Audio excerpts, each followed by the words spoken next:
ఓం శాంతి. శివ పరమాత్మ మహావాక్యాలు తెలుసుకుందాము. ఇప్పుడు మీ ఎదురుగా సేవ యొక్క ఫలితం సాధనాల రూపంలో మరియు మహిమ రూపంలో లభించే సమయము. ఈ సమయంలో ఈ ఫలితాన్ని స్వీకరిస్తే కనుక అంతిమ మెట్టు అయిన కర్మతీత స్థితి, సంపూర్ణ తపస్వి మరియు అతీంద్రియ సుఖ ప్రాప్తి యొక్క ఫలం పొందలేరు అని బాబా అంటున్నారు.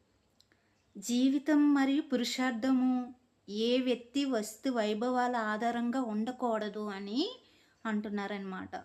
మన జీవితం మరియు మన పురుషార్థం ఎలా ఉండాలంటే వ్యక్తుల మీద కానీ, వస్తువుల మీద కానీ, వైభవాల మీద కానీ ఆధారపడి ఉండకూడదు అని పరమాత్మ అంటున్నారనమాట.